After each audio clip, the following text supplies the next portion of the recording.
जोरदार टाळी. Praise the Lord. धन्यवाद येशू, धन्यवाद येशू. आपण विश्वास ठेवूया की प्रभूची उपस्थिती आपल्यामध्ये आहे. धन्यवाद येशू. Thank you Jesus. हालेलुया. धन्यवाद येशू. सर्वात अगोदर मी प्रभूला धन्यवाद देते, देवाचे आभार मानते की प्रभूने मला तुमच्यामध्ये घेऊन आलेला आहे. त्यानंतर आभार मानते डॉक्टर विजय कापसे आणि त्यांची पत्नी, त्यांची कमिटी, त्यांचे सुद्धा. आणि आभार मानते तुमच्या सर्वांचे की तुम्ही या ठिकाणी आलेले आहेत. माझा विश्वास आहे की प्रभूने तुम्हाला या ठिकाणी घेऊन आलेला आहे. तुम्ही सहज आलेले नाही आणि आज प्रभूला तुम्हाला आशीर्वादित करायचं आहे. Praise the Lord. धन्यवाद येशू, धन्यवाद येशू, धन्यवाद येशू. Thank you Jesus. आपलं हृदय तयार करूया. आपण देवाच्या वचनात जाण्यासाठी आपलं हृदय आपण तयार करूया. धन्यवाद Yeshu. Thank you Jesus.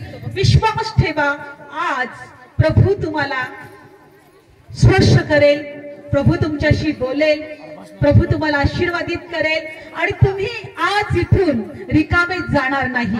Praise the Lord. विश्वास ठेवा. माझा विश्वास आहे की प्रभूची उपस्थिती या ठिकाणी आहे.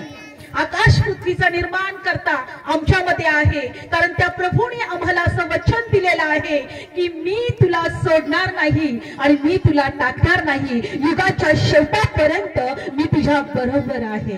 Praise the Lord. एक जोरदार ताली प्रभू येशूसाठी. धन्यवाद Yeshu. Thank you Jesus, thank you Jesus. धन्यवाद येशू. आपण बळजंत करूया, आपण प्रार्थना करूया. धन्यवाद Yeshu. Thank you Jesus, thank you Jesus. धन्यवाद प्रभू. प्यारे पिता,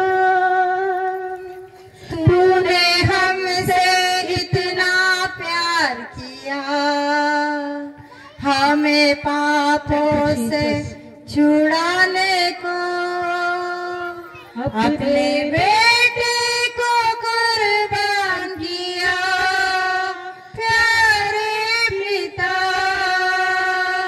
तूने हमसे इतना प्यार किया, हमें पापों से छुड़ाने को अपने बेटे को कुर्बान किया.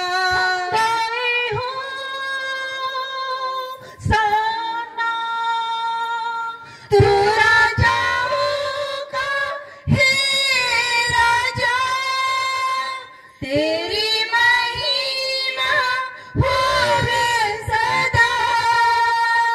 तू है प्रभु हमारा खुदा, तू है प्रभु हमारा खुदा. धन्यवाद येशू. Thank you, Jesus. Thank you Jesus. Hallelujah. यीशु मसीह तेरे जैसा है कोई नहीं, तेरे चरणों में झुके आसमां और महिमा गाए जमीन. प्रभू तुझ्यासारखं कोणीच नाही. Yes Lord. धन्यवाद प्रभू. Yes बाप्पा. तुझ्या लेकरांवर तू दया करणारा देव Yes आहे. माझा देवा. तुझ्या लेकरांना तू आशीर्वाद देणारा देव Yes आहे. प्रभू. तुझ्या लेकरांची तू अश्रू पुसणारा देव Yes आहे. माझा देवाप्पा. तुझ्या लेकरांना आईप्रमाणे सांभाळणारा देव Yes आहे. yes amen. धन्यवाद येशू. Thank you प्रभूचे Jesus. वचन आम्ही या ठिकाणी घेऊ. होय माझा देवा. आजच्या या वचनाद्वारे तू प्रत्येकाला स्पर्श कर, Yes Lord. आशीर्वादित कर. Yes. प्रभू तुझी लेकरं तुझ्या जवळ आलेली आहेत. होय माझा देवा. कुणाला रिकामं पाठवू नको प्रभू. Yes. विश्वास ठेवणाऱ्यांना प्रत्येकाला त्या परमेश्वराने आपलं लेकरू होण्याचा अधिकार दिलेला आहे. Yes, amen. तुम्ही देवाची लेकरं आहात आणि तो तुम्हाला रिकामं पाठवणार नाही. Amen. प्रभू पवित्र आत्मा प्रत्येकाला स्पर्श कर. स्पर्श कर. प्रभू मला सहाय्य कर. पवित्र आत्मा भूत माझे असू दे पण शब्द तुझे असू दे. होय माझा देवा. प्रत्येक व्यक्ती आशीर्वादित हो. Yes, amen. येशूच्या नावात प्रार्थना करतो. Amen. Praise the Lord. Hallelujah. Bible मध्ये दिलेला आहे विश्वास ठेवणारा प्रत्येक देवाची लेकरं आहेत. Yes. मला तुम्हाला सांगायला आवडेल की ज्या वेळेस मी प्रभू येशूवर विश्वास ठेवणारी नव्हती त्यावेळेस माझा सुद्धा हा गैरसमज होता का प्रभू येशू ख्रिस्त हा ख्रिश्चन लोकांचा देव आहे. आणि मी सुद्धा एक अशी व्यक्ती होती की प्रभू येशूचा विरोध करणारी किंवा प्रभू येशूवर विश्वास न ठेवणारी, आणि प्रभू येशू विषयी माझे खूप सारे गैरसमज होते. वेळ आली अशी, बरच मोठी अशी साक्ष माझी आहे, पण आता वेळ नाही आपल्याला सांगायला. पण एक वेळ अशी आली की मी प्रभू येशूवर विश्वास ठेवून पाहिला प्रभू येशू कोण आहे. आणि ज्या वेळेस प्रभू येशूवर विश्वास ठेवला मला स्वतःची ओळख झाली. ज्या वेळेस प्रभू येशूवर विश्वास ठेवला मी आशीर्वादित झाले. मला माझं जगण्याचा अर्थ कळाला. मी जगात का आहे, माझं आयुष्य हे त्याचं सत्य काय आहे. आणि ज्या वेळेस मला प्रभू येशू कळाला त्यावेळेस मला असं वाटलं की मी धन्य आहे. मी प्रभूला म्हटलं, प्रभू धन्यवाद, तू मला ह्या जगातून निवडलं. आणि ज्या वेळेस येशू कळतो त्यावेळेस आम्हाला जगण्याचा आनंद मिळतो, जगण्याची आशा मिळते. काहीतरी असं वाटतं की मला काहीतरी असं मिळाले की जे जगा वेगळं आहे, आणि तो आनंद खूप वेगळा असतो. पण त्याआधी तुम्हाला प्रभू येशू कळणं खूप गरजेचं आहे. तुम्ही जगामध्ये आनंद कराल, कदाचित तुम्हाला मोठं घर असावं असं तुमची इच्छा असेल, आणि तुम्हाला मोठं घर जर मिळालं तर तोही आनंद काही क्षणिक असतो. काही दिवस तुम्हाला आनंद मिळतो की आम्हाला खूप मोठं छान घर आहे, पण त्यानंतर तो काही दिवसानंतर तो आनंद पण निघून जातो. विचार करा, काहीही आमच्या मनासारखं होऊ द्या, चांगली गाडी मिळू द्या, आम्हाला नवीन नवीन चांगले कपडे मिळू द्या, आम्हाला काही इच्छा असेल ती इच्छा आमची पूर्ण होऊ द्या, थोडा वेळ आम्हाला आनंद मिळेल, पण तो आनंद आमच्यातून निघून जाईल. प्रभू येशूला ओळखल्यानंतर जो आनंद तुम्हाला मिळतो तो कधीही निघून न जाणार असतो. आणि तुम्ही खरोखर विश्वासाने प्रभूला शोधाल, प्रभूच्या पायाजवळ बसाल, प्रभूची भक्ती कराल, प्रभूमध्ये आनंद कराल. कारण प्रभूच्या वचनामध्ये दिलेला आहे की प्रभूमध्ये आनंद करा आणि सर्वदा आनंद करा. येशू म्हटला की हे जग तुम्हाला देतो तसं मी तुम्हाला देत नाही, मी माझी शांती तुम्हाला देतो. विश्वास ठेवा. जो प्रभू येशूवर विश्वास ठेवतो त्याच्या जीवनात शांती असल्याशिवाय राहणार नाही. का? त्याला त्याच्या जगण्याचा उद्देश कळालेला असतो. तो सहज जगायचं म्हणून जगत नाही, त्याला माहित आहे तो जगामध्ये का आलेला आहे आणि त्याच्या जीवनाचं सत्य काय आहे.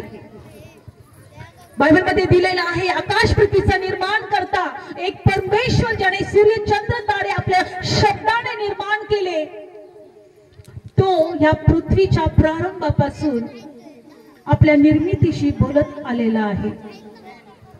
विश्वास ठेवा, त्याची इच्छा आहे की माझ्या लेकरांशी, माझ्या निर्मितीशी बोलावं. आणि आज आपण बघणार आहोत की माझा प्रभू माझ्याशी काय बोलणार आहे, तर देवाला माझ्याशी काय बोलायचं आहे. खूप इच्छा आहे परमेश्वरला लोकांशी बोलायचे, त्याच्या निर्मितीशी बोलायचं आहे, त्याच्या लेकरांशी बोलायचं आहे. पण त्याची लेकर हे जगात आले आणि भटकत राहिले, अज्ञानामध्ये, असत्यामध्ये, अंधारामध्ये, अविचारांमध्ये, आपल्याच दुनियामध्ये. बायबल सांगतं की प्रभू प्रारंभापासून आपल्या लोकांशी बोलत आला. आणि म्हणून एक वचन काढूया इब्री लोकासपत्र 1 अध्यायामध्ये की परमेश्वर अंशांशाने त्याच्या लेकरांशी बोलत आलेला आहे आणि शेवटच्या काळामध्ये तो आपल्या पुत्राच्या द्वारे बोलला. इब्री लोकासपत्र आपण वचनात जाणार आहोत. थोडा वेळ आपण वचन पाहूया की देवाला आमच्याशी काय बोलायचं आहे. इब्री लोकासपत्र 1 अध्याय आणि 1 वचनामध्ये आपण जाणार आहोत की परमेश्वर कशा प्रकारे बोलला. वाचूया सिस्टर. देव प्राचीन काळी अशांशांची व प्रकार प्रकारांनी भविष्यवाद्यांकडून आपल्या पूर्वजांशी बोलला.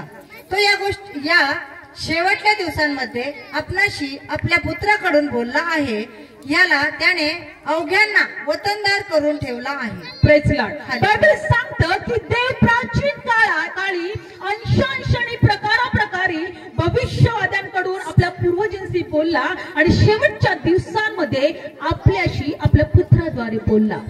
खूप महत्वाची गोष्ट आहे की शेवटच्या काळामध्ये तो आपल्या पुत्राच्या द्वारे जगाशी बोललेला आहे. का प्रभूला या जगाशी बोलायचं होतं? बायबल सांगतं की प्रभू येशू जेव्हा जेव्हा लोकांमध्ये गेला, प्रभू एकच म्हटला की माझ्या बापाने मला पाठवलेलं आहे. कलसीकारास पत्र जर पहिला अध्याय तुम्ही वाचला तर प्रभू येशू ही परमेश्वराचा प्रतिरूप आहे, तो अदृश्य देवाचा प्रतिरूप आहे. बायबलमध्ये दिलंय की परमेश्वर शेवटच्या काळामध्ये आपल्या पुत्राच्या द्वारे बोलला.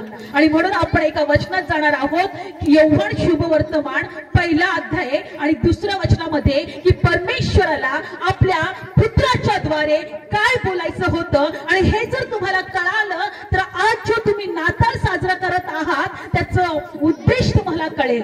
आपण 1 यौहान आणि काढूया आपण वचन पहिला अध्याय आणि दुसरं वचन वाचूया. 1 यौहान पहिला अध्याय आणि दुसरं वचन. विश्वास ठेवा, देव तुमच्याशी बोलत आहे.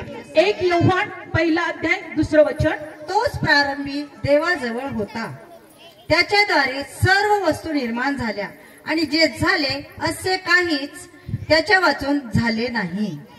Praise the Lord. बायबल सांगतं की तो प्रारंभापासून देवाजवळ होता आणि जे काही निर्माण झालं बायबलमध्ये दिलेलं आहे की सर्व त्याच्याद्वारे निर्माण झालं. Praise the Lord. आणि वचनामध्ये असं दिलेलं आहे की त्या देवाजवळ आमच्यासाठी सार्वकालिकाचं जीवन होतं. Praise the Lord. काढू आपण वचन. काढलं वचन सर्वांनी. 1 यौहान पहिला अध्याय दुसरं वचन. जे जीवन प्रकट झाले ते आम्ही पाहिले आणि साक्ष देतो, जे सार्वकालिक जीवन बापापाशी होते ते आम्हाला प्रकट झाले, ते आम्ही तुम्हास कळवितो. जे सार्वकालिक जीवन बापापाशी होते ते आम्हाला प्रकट झालेलं आहे आणि ते तुम्हाला आम्ही कळवतो, असे प्रेषित पौल म्हणत आहे. लक्षपूर्वक ऐका.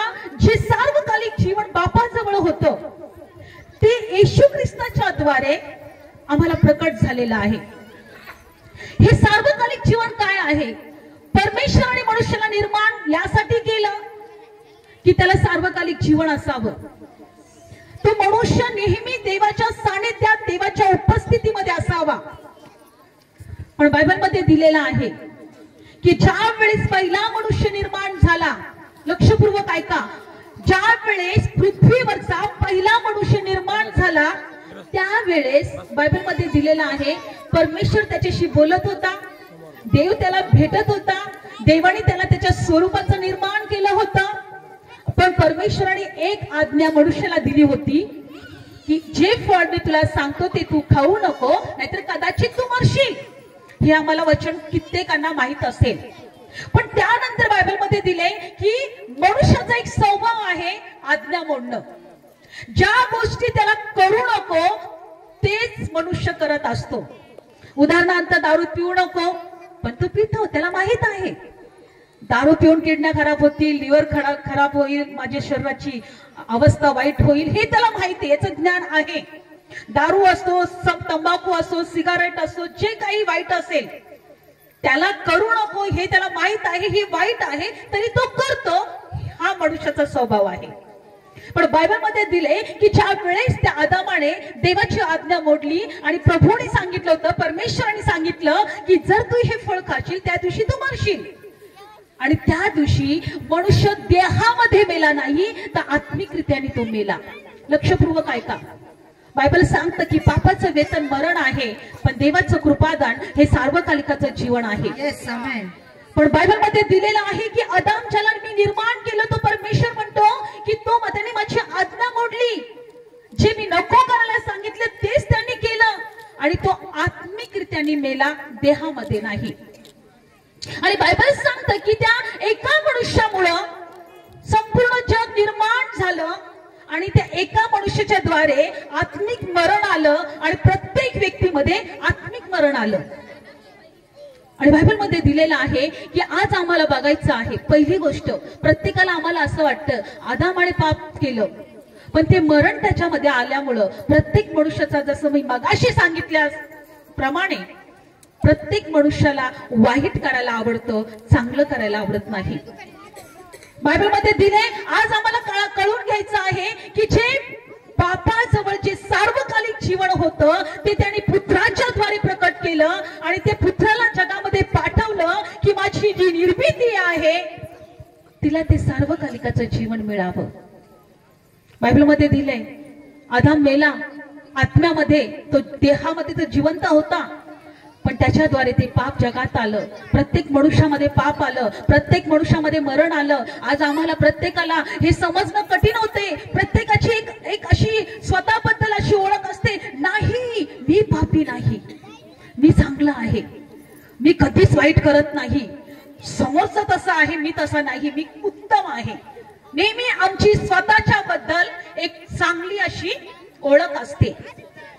लक्षपूर्वक ऐका, आज आम्हाला ह्या गोष्टी शिकायच्या आहेत ज्या बापाने सार्वकालिक जीवन आपल्या पुत्रामधलं होतं किंवा पुत्राद्वारे आम्हाला दिलं. ते सार्वकालिक जीवन आम्हाला प्रत्येकाला त्याची गरज होती आणि आताही आहे. का?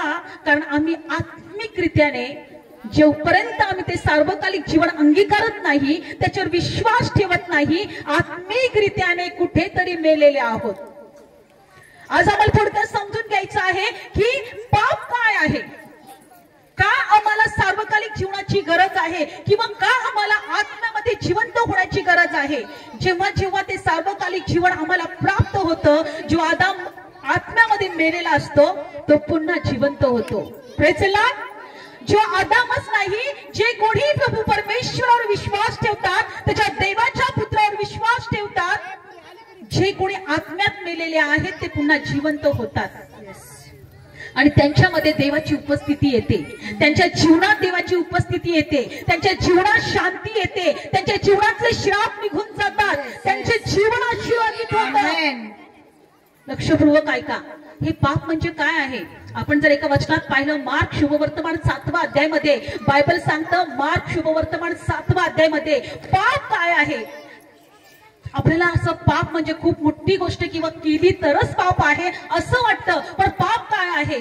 का आम्हाला आत्म्यामध्ये जीवन मिळावं हे तुम्हाला जर कळालं तर तुम्ही खरंच येशूवर विश्वास ठेवाल. काढूया एक वचन.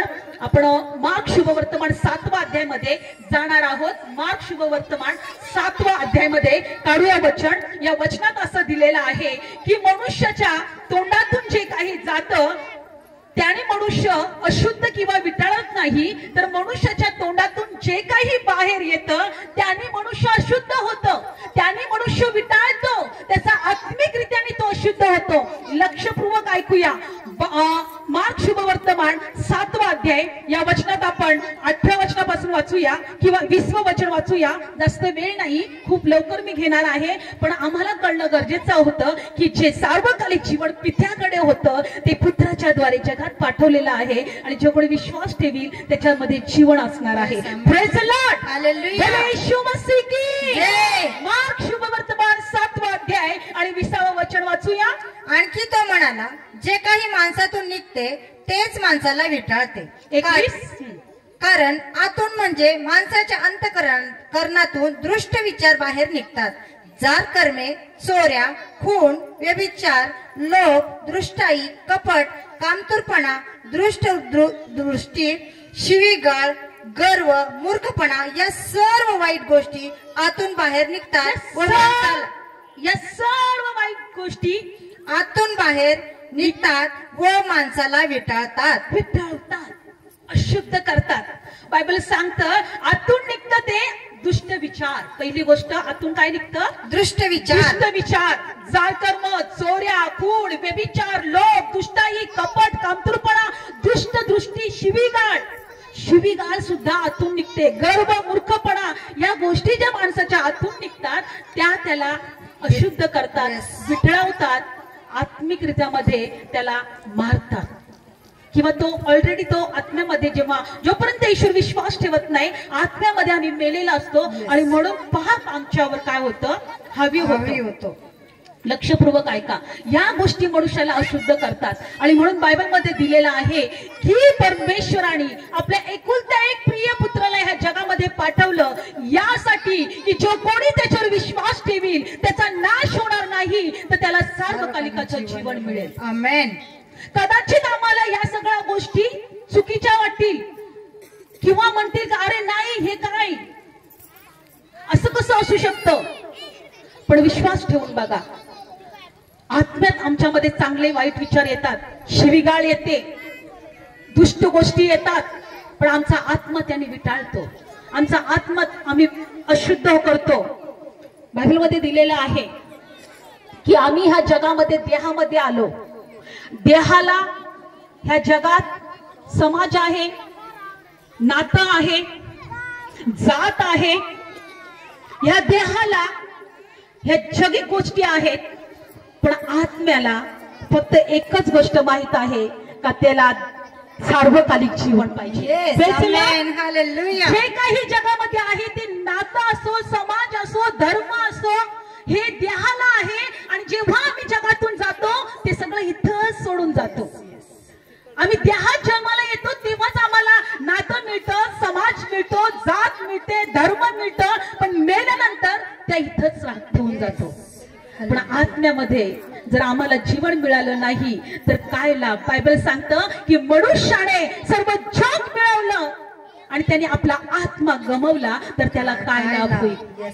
जे सार्वकालिक जीवन बापा जवळ होतं, बायबल सांगतं की परमेश्वराने आपल्या प्रिय पुत्राच्या द्वारे या जगामध्ये पाठवला आणि म्हटलं जो कोणी त्याच्यावर विश्वास ठेवील त्याचा नाश होणार नाही, त्याला सार्वकालिकाचं जीवन मिळेल. आमेन. म्हणून बायबल सांगतं की ज्या वेळेस मरियम ही जन्म देणार होती प्रभू येशू ख्रिस्ताला, स्वर्गातले देवदूत आले आणि प्रभू ते देवदूत त्या मरियाला म्हटले, मरिया, परमेश्वराचा प्रिय पुत्र याला तू जन्म देणार आहे आणि तो परात्पराचा पुत्र म्हटलं जाईल. त्याचं राज्यपद कधी ढळणार नाही, आपण काढणार नाही, कारण वेळ नाही. पण लक्षपूर्वक ऐका, स्वर्गातले देवदूत मरियाशी बोलत आहे की ज्या पुत्राला तू जन्म देशील तो परात्पराचा पुत्र म्हटला जाईल, तो देवाचा पुत्र म्हटला जाईल. आणि बायबलमध्ये दिलेलं आहे तर ती म्हटली, हे कसं शक्य आहे? मला तर पुरुष माहित नाही, मी कसं काही एखाद्या लेकराला जन्म देऊ शकते? देवदूत म्हटला की देवाचं सामर्थ्य तुझ्यावर येईल. ज्या परमेश्वराने आकाश पृथ्वी निर्माण केली, आपल्या शब्दाने सर्व काही निर्माण केलं, तोच शब्द तुझ्यामध्ये देहरूप धारण करेल. तोच शब्द तुझ्यामध्ये देहरूप धारण करेल आणि तू परात्पराच्या पुत्राला जन्म देशील आणि तो जगातल्या सर्व मनुष्याला पापापासून तारेल. बायबलमध्ये दिलेलं आहे की मरियम म्हटली, मी हे कसं समजू? ती म्हटलं विश्वास ठेव. आणि बायबलमध्ये दिलेलं आहे त्यानंतर ती म्हटली की तुझ्या दासीला तुझ्या वचनाप्रमाणे हो. लक्षपूर्वक ऐका, जोपर्यंत आम्ही प्रभूचं वचन स्वीकारत नाही, विश्वास ठेवत नाही, ते वचन आमच्या जीवनामध्ये कार्य होणार नाही. त्यानंतर बायबल सांगतं योसेफाला स्वर्गात दूत भेटले, कारण त्या ठिकाणी जेव्हा यशोपाने पाहिलं, यशोप म्हटलं की अरे मी जिच्याबरोबर माझा साखरपुडा झाला आहे, जिचं लग्न होणार आहे आणि मी तिच्याविषयी हे काय ऐकत आहे, ती आता एका प्रेग्नेंट आहे किंवा गरोदर आहे. योसेफ नाही होता, यशोप देवाचा भय धरणारा होता. बायबलमध्ये दिले अशा स्त्री किंवा असा पुरुष ज्याने असं कर्मकांड केलं असेल त्यांना दगडाने ठेचून मारा, असं देवाचं वचनामध्ये दिलं होतं. असं न्याय होता जगातला. आणि योसेफ हा देवाचा भय धरणारा होता, देवाचा न्यायी व्यक्ती होता. आणि जेव्हा त्याच्या मनात तो असा विचार करत होता का आता मी ह्या ज्या स्त्रीशी माझं लग्न होणार आहे तिला गुपचूपपणे मी टाकून देणार. लक्षपूर्वक ऐका, मी कुणा तिची निंदा होऊ देणार नाही, मी जगात तमाशा होऊ देणार नाही. पण त्यानंतर काय झालं, त्याचे विचार ऐकून देवदूत त्याच्या जवळ प्रकट झाले आणि देवदूत त्याला काय म्हटला की तू त्या मुलीचा, मरियाचा अंगीकार कर, तिला सोडू नको, कारण तिच्या उदरात जे संभवलं आहे ते देवापासून आहे, परमेश्वराच्या सामर्थ्याने आहे. आणि जो पुत्र जन्म घेईल त्याचं नाव तू येशू ठेव, तो सर्व जगाला पापापासून तारेल. आणि त्याला इमान्युअल असं सांगण्यात येईल, इमान्युअल असं म्हणण्यात येईल. इमान्युअल म्हणजे आम्हा संगती देव. Praise the Lord. हालेलुया. आम्हा संगती देव. येस, तो देव आमच्या संगती 2024 वर्षापूर्वी या जगात राहायला आला. आमेन. अनुभव घ्यायचा असेल तर तुमच्या जीवनात काही त्रास असतील, दुःख असेल, टेन्शन असेल, चिंता असेल, म्हणा प्रभू येशू मला तुझी गरज आहे. होय माझ्या देवा. माझ्या जीवनात कार्य कर. Yes. माझी परिस्थिती बदल. Yes. माझ्या लेकरांना बरं कर. Yes. मला आरोग्य दे. Yes. माझ्या जीवनामध्ये शांती पाठव. Yes, बाबा. विश्वास ठेवा. आम्ही अनुभव घेतलाय म्हणून आज येशू विषयी सांगत आहोत. देवाच्या लेकरांनो, प्रभू येशू आमच्या प्रार्थना ऐकायला समर्थ आहे. Praise the Lord. प्रभू येशू आमच्या प्रार्थना ऐकायला समर्थ आहे. आणि बायबल सांगतं की त्याचा जन्म झाला. लक्षपूर्वक ऐका. देवाच्या वचनाला मान द्या. आज प्रभू आपल्यामध्ये आहे. आमेन. Thank you Jesus. Hallelujah. धन्यवाद येशू. धन्यवाद बायबल येशू. सांगतं त्याचा जन्म मनुष्याच्या नाही देवाच्या इच्छाप्रमाणे झाला. Yes. Praise the Lord. Hallelujah. त्याचा जन्म मनुष्याच्या नाही देवाच्या इच्छाप्रमाणे झाला. आज आम्ही प्रत्येक जण जगामध्ये मनुष्याच्या इच्छेने जन्माला येतो. येस. लक्षपूर्वक ऐका. आपण प्रत्येक जण ही मनुष्याची इच्छा असते, देहाची इच्छा असते. प्रत्येकाचा जन्म हे देहाच्या इच्छेमुळे झालेला आहे. पण प्रभू परमेश्वराचा पुत्र, जो देवाचा पुत्र आहे, त्याचा जन्म देवाच्या द्वारे किंवा देवाच्या सामर्थ्याने झालेला आहे. आमेन. लक्षपूर्वक ऐका. आणि त्यानंतर बायबलमध्ये दिलेलं आहे की मेंढपाळांना दर्शन झालं. मेंढपाळ रात्री कळप चारत होते. मेंढपाळ कळपाचं रक्षण करत होते. मेंढपाळाला देवदूत प्रकट झाला आणि म्हटलं, तुमच्यासाठी मोठी आनंदाची बातमी मी तुम्हाला सांगतो. संपूर्ण जगाला आनंद होईल अशी बातमी मी तुम्हाला सांगत आहे की दाविदाच्या नगरात तुम्हासाठी तारणारा जन्मलेला आहे. आमेन. प्रभू येशू आमचा तारणारा आहे. येस. बऱ्याच जणांना प्रश्न पडेल की येशूच्याच द्वारे तारण का? येशूच आमचा तारणारा का? बायबल सांगते तो आमच्या अपराधांसाठी मरणाच्या हाती दिला गेला आणि आम्हाला नीतिमान ठरवण्यासाठी बायबल सांगतं तो तिसऱ्या दिवशी पुन्हा जिवंत झाला. Amen. Praise the Lord. Hallelujah. प्रभू येशू जर आम्ही वधस्तंभाकडे पाहिलं तर त्या वधस्तंभावर तो मेलेला आहे, पण तिसऱ्या दिवशी तो पुन्हा जिवंत झालेला आहे. येस. लक्षपूर्वक ऐका. आमच्या अपराधांसाठी तो मरणाच्या हाती दिला गेला. आमच्या अपराधांची शिक्षा त्यांनी स्वतःवर घेतली आणि आम्हाला नीतिमान ठरवण्यासाठी तिसऱ्या दिवशी तो पुन्हा जिवंत झाला. होय, आमच्या अपराधांची शिक्षा प्रभू येशूने स्वतःवर घेतलेली आहे म्हणून आम्ही नीतिमान ठरलो. आत्मिक रीतीने आम्ही जिवंत झालो. आम्हाला सार्वकालिकाचं जीवन मिळालं. जे सार्वकालिकाचं जीवन जे परमेश्वराच्या जवळ होतं ते प्रभू येशूच्या द्वारे आम्हाला मिळालेलं आहे. आमेन. लक्षपूर्वक हालेलुया. ऐका. म्हणून प्रभू येशू म्हणतो, जो कोणी माझ्यावर विश्वास ठेवील तो मेला तरी जिवंत राहील. आमेन. होय, जर तुम्ही बायबल वाचलं तर अनेक अशी उदाहरणं आहेत का मेल्यानंतर सुद्धा मनुष्य पाहू शकतो, ऐकू शकतो, बघू शकतो, बोलू शकतो. तो देव आज तुमच्याशी बोलत आहे की मला तुम्हाला सार्वकालिकाचं जीवन द्यायचं आहे.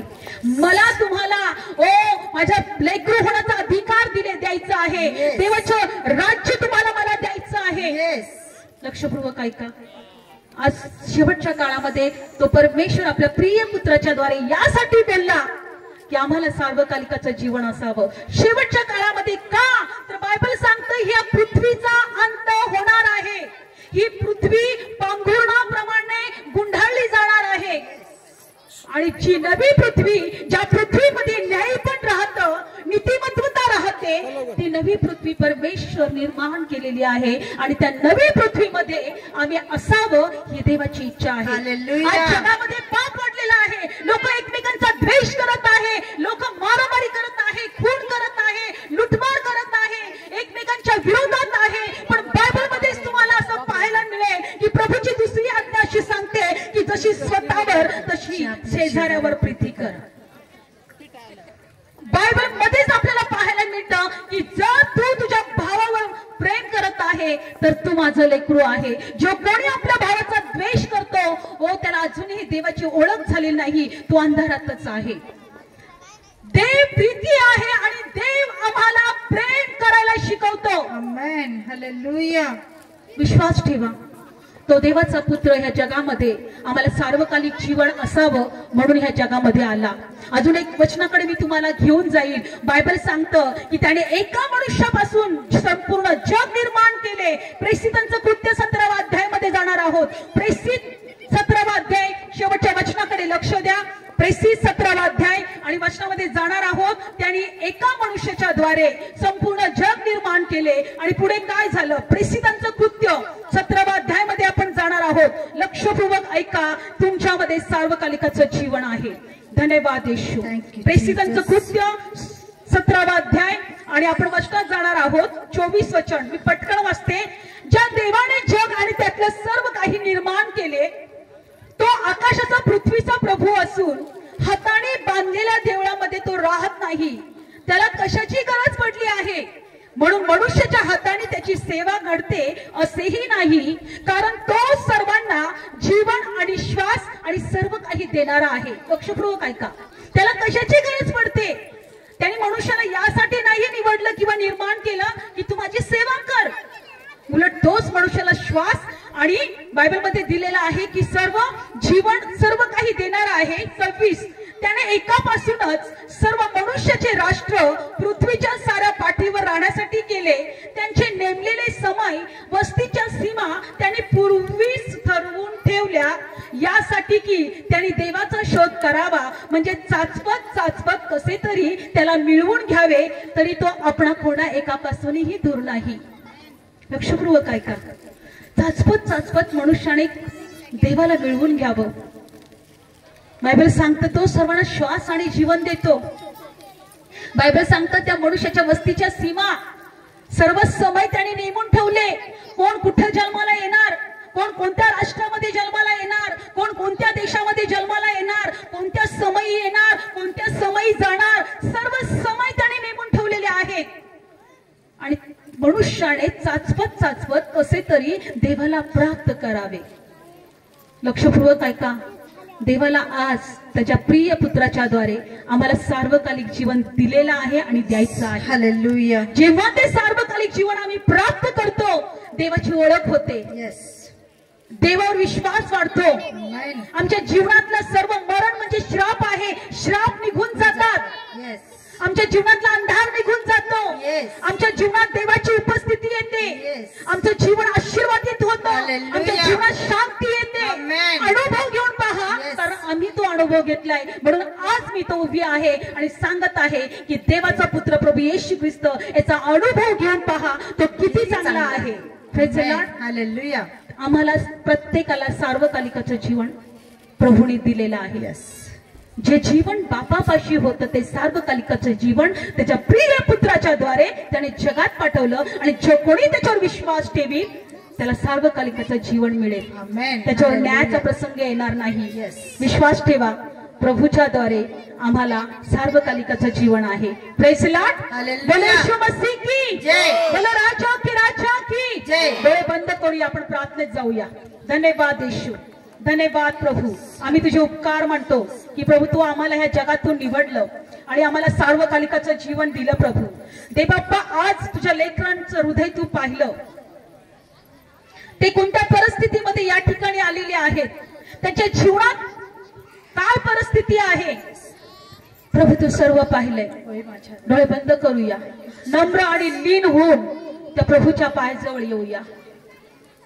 बायबल सांगतं की तो कोणा एकापासूनही दूर नाही. त्या देवाने तुम्हाला निवडलंय, त्याच्या प्रिय पुत्राच्या द्वारे तुम्हाला नीतिमान ठरवलंय. धन्यवाद. तुमच्या अपराध आणि त्याच्या स्वतःच्या रक्ताच्या द्वारे शुद्ध केलं. कारण बायबल सांगतं त्याच्या एकदाच झालेल्या देहार्पणाच्या द्वारे त्याने आम्हाला पवित्र केलेलं आहे. तुम्ही वचनात पाहिलं की मनुष्याच्या आतून ज्या काही गोष्टी निघतात त्याने तो विटाळतो, त्याने तो अशुद्ध होतो, आत्म्यामध्ये तो मरतो, आत्म्यामध्ये तो जिवंत नसतो. पण प्रभू आलाय, येशू आमच्या जीवनात आलाय, आमच्या घरात आलाय, आम्हाला हाक मारत आहे, तुम्हाला पाहत आहे, तो कुणाही पासून दूर नाहीये. माझ्या देवा आज प्रत्येक व्यक्तीला स्पर्श कर. बायबल सांगतं की देव आत्मा आहे आणि त्याचे भक्त हे आत्म्यात आणि खरेपणात भक्ती करतील. प्रभू आम्हाला प्रत्येकाला इथे स्पर्श कर.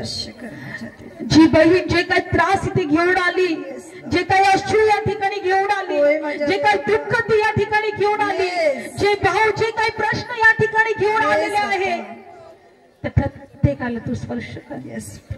तू म्हटला ना प्रभू, तुम्ही माझी लेकरं आहेत, मी तुम्हाला निवडलेलं आहे, येस मी तुमच्यावर प्रेम करतो. येस प्रभू. प्रभू तुझ्या लेकरांचे सर्व दुःख काढून टाक, येस बाप्पा. त्यांच्या सर्व चिंता तू दूर कर, येस त्यांच्या निराशा दूर कर. येस प्रभू. तर त्या प्रभूने आम्हाला वचन दिलंय, अहो दुःखाच्या ओठाने लादलेल्यांनो तुम्ही मजकडे या, मी तुम्हाला विश्रांती देईल. आमेन. अहो भाराक्रांतचं नाव तुम्ही मजकडे या, मी तुम्हाला विश्रांती देईल. आमेन. तुझ्या लेकरांना हालेलुया. आशीर्वाद दे. आशीर्वाद दे. तुझ्या लेकरांना स्पर्श कर. स्पर्श कर. या नाताळाच्या निमित्त प्रत्येकाच्या जीवनामध्ये दे बाप्पा. ओ तू कार्य कर माझ्या येस प्रभू. माझ्या देव. म्हणा प्रभू येशू, प्रभू येशू, मी तुझ्यावर विश्वास ठेवतो, तुझ्यावर विश्वास तू ठेवतो. देवाचा पुत्र आहे. देवाचा पुत्र आहे. प्रभू येशू, प्रभू येशू, माझ्या सर्व पापांची क्षमा माझ्या कर. सर्व पापाची क्षमा कर. तुझ्या पवित्र रक्ताने मला शुद्ध कर. तुझ्या पवित्र रक्ताने मला शुद्ध कर. मी विश्वास ठेवते विश्वास ठेवतो की तू देवाचा पुत्र की आहे. तू देवाचा पुत्र तू आहे. माझ्या पापासाठी माझ्या पापासाठी मरणाच्या हाती दिला गेला, मरणाच्या हाती दिला मला गेला. नीतिमान मला ठरवण्यासाठी, नीतिमान ठरवण्यासाठी तिसऱ्या दिवशी जिवंत झाला. तिसऱ्या दिवशी पुन्हा जिवंत झाला. येशू, येशू, माझ्या जीवनात ये, माझ्या जीवनात ये. माझ्या घरात माझ्या ये. घरात ये. मी तुला तुला माझा तारणारा म्हणून माझा स्वीकारतो. तारणारा म्हणून स्वीकार. माझं दुःख दूर कर प्रभू. माझं दुःख दूर कर. माझं सर्व टेन्शन दूर कर माझं प्रभू. सर्व टेन्शन दूर माझा कर. माझ्या विश्वास देवा. आहे तू माझ्या जवळ आहे. माझा विश्वास आहे तू माझ्या जवळ आहे. धन्यवाद येशू. धन्यवाद माझ्या धन्यवाद येशू. थँक्यू. सर्व प्रार्थना प्रभू येशूच्या नावात मागतो म्हणून दे बाप्पा तू आहे. आमेन. एक जोरदार टाळी प्रभू येशूसाठी. Thank you Jesus. थँक्यू. सुंदर वचन आपण ऐकलेलं आहे. खरोखर परमेश्वराच्या वचनाच्या द्वारे सुंदर मार्गदर्शन आपल्याला केलेलं आहे, त्याबद्दल देवाची स्तुती करू. यापुढे कार्यक्रम जस्ट 10 मिनिटांमध्ये संपणार आहे.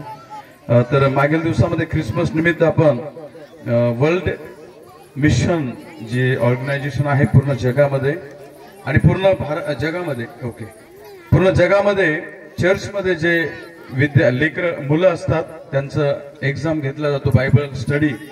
तर त्याच्यामध्ये आपल्या चर्चमध्ये